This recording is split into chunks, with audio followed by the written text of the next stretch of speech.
नमस्कार, स्वागत है आप सभी का एनएफ न्यूज पर। मैं हूं आपके साथ रोहित। भारत ने हमारी मस्जिदों पर हमला किया, यह बयान पाकिस्तान से आ रहा है। और कब हमला किया? जब ऑपरेशन सिंदूर हुआ। ये तब की बात अब आतंकिस्तानी बोल रहे हैं और गीदड़ भभकी ये दे रहे हैं कि हम भारत में घुसकर राम मंदिर पर हमला कर देंगे। अब असीम मुनीर के जो ये आतंकिस्तान वाले हैं, ये इस तरीके के गीदड़ भभकी देते हुए अपनी मौत खुद बुला रहे हैं, ये पूरी दुनिया जानती है। बाकी आपको ये वीडियो दिखा रहे हैं और सुना रहे हैं, उसके बाद फिर पंकज जी के पास चलते हैं, इस पर थोड़ी चर्चा करते हैं। सुनाइएगा। अगर बहावलपुर की औरतें शहीद हो सकती हैं तो मैं पाक फौज से एक मुतालबा करता हूं, आपने भी मेरी हाँ के साथ हाँ मिलानी है। उन्होंने हमारी मस्जिदों को टारगेट किया, मसाजिद को, और किया कि नहीं? मस्जिदों को टारगेट किया।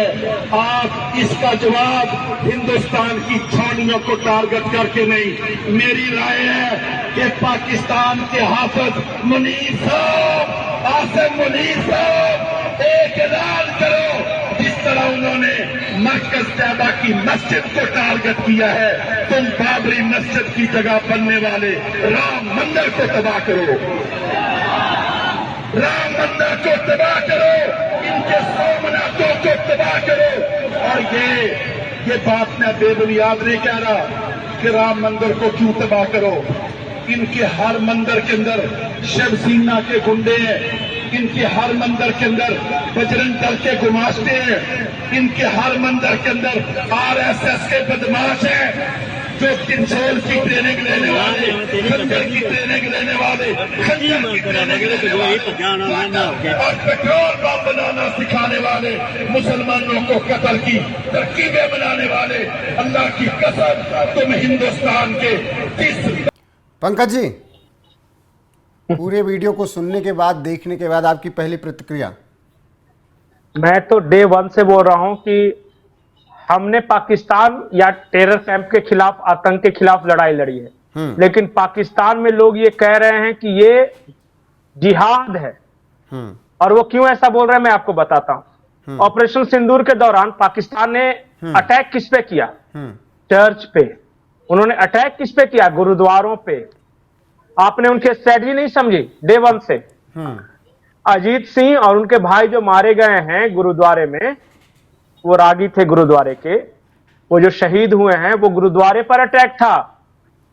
और पाकिस्तानी फौज ने ऑपरेशन सिंदूर के दौरान चर्चेज पे अटैक किए हैं कश्मीर में। और देखिएगा, पता कीजिए आप, पंजाब की तरफ गुरुद्वारे पर, बिल्कुल इस तरीके के चर्च पर, मस्जिद तो पर, वो उनके निशाने पर शुरू से मंदिर, चर्च, गुरुद्वारे, मस्जिद ही हैं।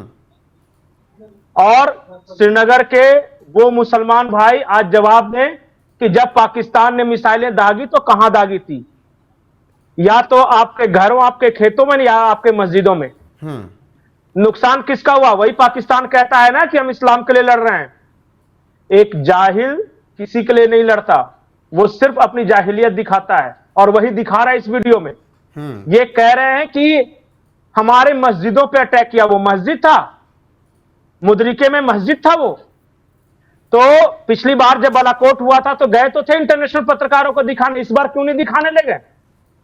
दिखाते बहावलपुर में क्या होता था, दिखाते मुदरिके में क्या होता था। 9 के 9 टेरर ठिकाने थे, आतंकी ठिकाने। और उन्हीं, नहीं तो आम लोगों में, जो अगर मस्जिदें होती तो आम लोग मरते हैं तो उनके जनाजे में फौज के अफसर शामिल होते हैं, आईएसआई के लोग शामिल होते हैं।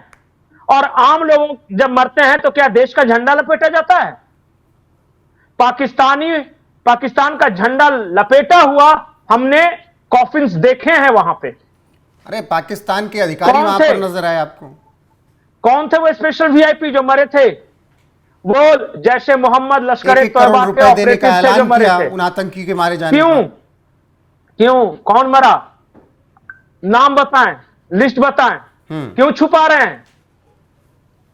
लेकिन ये जो धमकी दे रहे हैं कि राम मंदिर पर अटैक करेंगे, इससे पहले इनकी एक सांसद भी बोलती हुई नजर आ रही थी।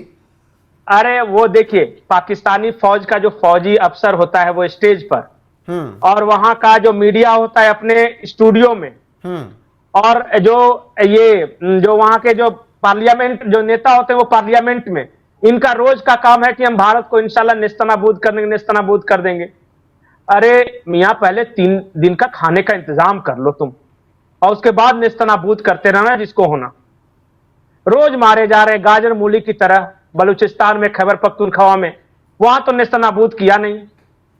71 में पतलून उतार के भागे थे 90,000, वो नेस्तनाबूद किया नहीं। आज तक वो पतलून पता चला कि डोरी नहीं सिलवाई।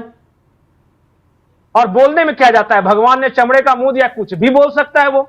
आज एक पत्रकार है हामिद मीर, शेख चिल्ली है वो, पाकिस्तान का, वो ISI लोग सुनते हैं उसको, मंथली पेमेंट करता है। आज वो कह रहा था कि पाकिस्तान जो है ना, इजराइल और भारत दोनों के नियुक्त ठिकानों पे अटैक करके और उनको डिनियुक्त कर देगा। मतलब वो मैं वीडियो भेज दूंगा, कॉपीराइट की वजह से चला नहीं सकते। आप सुनिए, हंसते हंसते पागल हो जाएंगे। हंस लेने दीजिए दर्शकों को भी, और क्या कहते हैं देखने वालों को भी। 10 सेकंड रुकिए, फिर से बोलिएगा वाली बात। बोल रहा था हामिद मीर, जो वहां का सबसे बड़ा पत्रकार है, ISI का पेड वर्कर, वो अपने स्टूडियो में बैठ के बोल रहा था कि इजराइल और इंडिया के जितने न्यूक्लियर ठिकाने हैं ना, उसको पाकिस्तान नष्ट कर देगा। ठीक है, थैंक यू। और बस, हाँ, और अब ये पता है, और वहां जोक भी नहीं इसे मानते वहां। मैं आपको सीरियसली बताता हूं, पाकिस्तानी को लगता है कि 100 किलो का न्यूक्लियर बम हो सकता है, क्योंकि वहां के केंद्रीय मंत्री बताया, उसको ये पता नहीं कि जो 100 किलो का होता है उसे आलू बम बोलते हैं, न्यूक्लियर नहीं। वैसे हमारे यहाँ दिवाली में फोड़े जाते हैं। हाँ, वो प्रधानी और विधायक जीतने के बाद फोड़े जाते हैं उतने तो। अरे, और आप रोज रोज उनके भाषण सुनिएगा ना, रात को सोते वक्त सुनिएगा, खून बढ़ेगा, हंसते हंसते पागल हो जाएगा। तो अब कॉमेडी शो छोड़ दिया जाए क्या? बिल्कुल बिल्कुल, भारत के हर कॉमेडी शो से बेहतर है पाकिस्तानी सेना का बयान on India, Pakistani media on India, ये सब सुनते रहिए, आप हंसते हंसते पागल हो जाइएगा। एक बिलावल भुट्टो है, जिसको वही का एक डिफेंस स्ट्रेटजी है, ट्रांसजेंडर बोलता है, मैं नहीं बोलता। डांस वगैरह का वीडियो वायरल हुआ था, पर मैं नहीं बोलता। वो कह रहा था बिलावल भुट्टो, पता है इंशाअल्लाह हम जंग छेड़ेंगे और 6 के 6 दरियाओं का पानी सीधे सिंध में लाएंगे। जबकि उसकी मां को मार दिया तो यहां तक क्यों नहीं, वही पाकिस्तान फौज ने। ये ऐसे बेगैरत लोग हैं। अब समस्या क्या है ना, मां अपनी बचा नहीं पाई, यहां भारत से पानी लेने आया। नहीं, मां अपने मां को नहीं बचा सका, वो यही पाकिस्तानी फौज ने मार दिया, और वो अकेला आएगा और सिर्फ ये 3 नदियों का पानी नहीं, बाकी के 3 नदियों का भी, 6 के 6 नदियों का पानी पता नहीं दरिया सिंध में ले जाएगा। ये हाल है इसका। और मतलब वहां तो गजब गजब कहानी होती है। एक ने, वहां का रक्षा मंत्री है, उसने कह दिया कि हाँ हम हैं भिखारी, क्योंकि हमें अपना मुल्क चलाना है तो पैसे लेते हैं, तो हम लड़ेंगे पैसे के लिए। ये होता है। चाइना के साथ सोते भी तो हैं। हाँ, इसका आर्मी चीफ वो कहता है कि हम ट्रंप के साथ बैठते हैं, नहीं, मुस्लिम उम्मा के साथ बैठते हैं, ट्रंप के साथ खड़े खड़े और चाइना के साथ सोकर। पता नहीं इसका मतलब क्या है, आई डोंट नो। ये वहां का फील्ड मार्शल बोल रहा है। मतलब कि स्तर देखिए, लेवल। भारत के पड़ोस में जिन्ना को भी महीने दिन के अंदर पता चल गया था कि पता नहीं क्या बना के मैं गया हूं। वो वापस आया था, जवाहरलाल नेहरू को चिट्ठियां लिखी थी कि मैं वापस मुंबई के अपने बंगले में आना चाहता हूं, पर तब तक बहुत देर हो चुकी थी। अब यही बना के गए हैं और सारी दुनिया देख रही है। और बोली इनसे बुलवा लीजिए, खाने को खुद ही नहीं, गधे बेच के चाइना से अन्न का इंतजाम करेंगे, आटे का, और बोल देंगे कि ये सीधे बस अमेरिका फतह कर लेंगे। पता नहीं क्या जज्बे वाली कौम है ना जी, करना धरना तो है नहीं, सिर्फ जज्बा होना चाहिए। जी बिल्कुल पंकज जी, फिलहाल ये ताजा तरीन बातें। एक और मैं हंसी की बात बताऊं जी, आखिरी टिप्पणी। एक और हंसी की बात बताऊं। पाकिस्तान में एक नौजवान था, शायद किसान था, उसने क्या किया, अपने गुलेल से ड्रोन गिराया। अब पाकिस्तान में पूरे मीडिया में चलने लगा कि एक नौजवान बहादुर कौम परस्त ने भारत के ड्रोन्स को मार गिराया, और उसको बकायदा आर्मी ने अवार्ड सब दिया, सब कुछ हुआ। बाद में उस ड्रोन का विजुअल पता चला कि पाकिस्तानी फौज का ड्रोन था। उसी को उसने गुलेल मार के गिरा दिया, और उसी के लिए उसको इनाम भी दिया। बहुत बहुत शुक्रिया आपका।